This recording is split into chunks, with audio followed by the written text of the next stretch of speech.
Oi, meu nome é Suelen, eu estive na Alemanha em 2016 e vou contar um pouco para vocês como foi a minha experiência com o Muro de Berlim enquanto eu estive lá.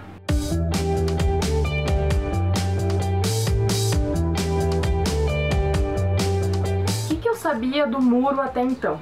Porque a gente aprende na escola, né? Depois da Segunda Guerra, a Alemanha foi derrotada, os Estados Unidos, que eram capitalistas, e a União Soviética, que era socialista, dividiram a Alemanha no meio. E o pessoal que ficou do lado socialista não era muito acostumado, porque a Alemanha era capitalista até então. E começaram a debandar, então o pessoal que ficou do lado socialista acabou largando suas casas para viver no lado capitalista, onde eles eram acostumados com o regime. A União Soviética, no caso, né, a República Democrática Alemã, que era o nome da Alemanha Oriental, Alemanha do Leste, né, Alemanha comunista, acabou vendo que estavam perdendo população e começou a fechar essa fronteira. Mas eles viram que ainda assim as pessoas fugiam. Em 1961 começou a construção do muro propriamente dito. Mas mesmo assim, o muro é uma coisa que você consegue pular, você consegue construir um túnel por baixo, né? Então eles perceberam isso e começaram a aumentar a segurança. Depois eles construíram um segundo muro, que se chama Hinterlandmauer, que era um muro mais para dentro, né, da República Democrática Alemã. Acabou se fazendo o que ficou conhecido como a faixa da morte. Por quê? Porque entre eles tinham holofotes para mostrar, né, durante a noite o que estava acontecendo, soldados armados, bunkers, minas terrestres, canis, todo tipo de armamento para evitar que as pessoas passassem. Então era realmente uma coisa horrível. Você não tinha como ir de um lado para o outro. E lá em Berlim existe hoje o Memorial do Muro de Berlim, que é o lugar que eu fui conhecer. Lá nesse memorial existe um monumento, né, em homenagem às pessoas que morreram tentando atravessar esse muro. Foram 140 alemães que morreram por causa do muro.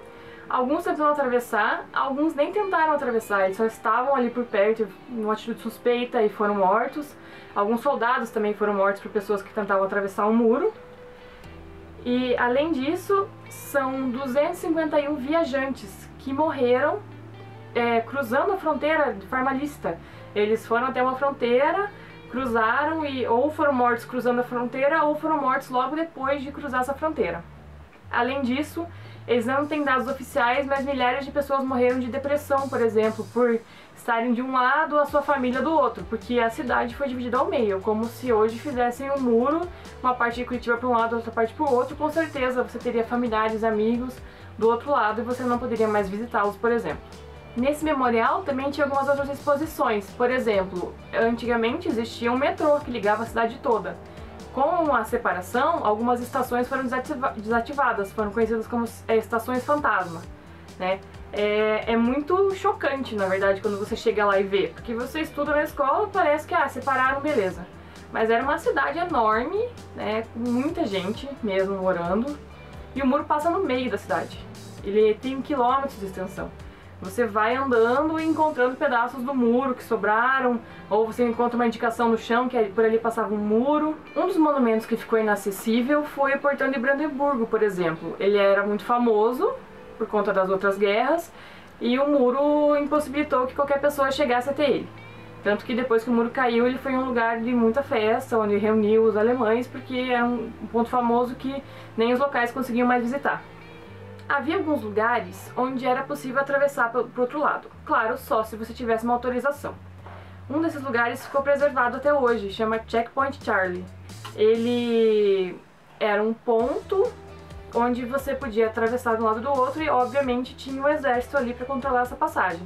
Então você consegue ver a parte americana, né? Tem o símbolo do exército americano, tem a bandeira, do outro lado tem a bandeira da União Soviética. Tem um museu sobre isso e você consegue ver os soldados lá até hoje como é que funcionava. Era uma avenida super movimentada, ainda é movimentada até hoje, e no meio era cortado porque você só podia passar de um lado para o outro se você tivesse uma autorização.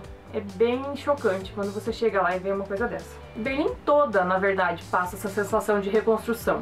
Existe uma praça chamada Potsdamer Platz, que ela foi destruída pela guerra, ela foi cruzada pelo muro, então não era mais acessível. E hoje é uma praça maravilhosa, um ponto turístico, um cartão postal da cidade. Lá também tinha um museu chamado DDR, que é a República Democrática Alemã, que mostra como era a vida do lado socialista.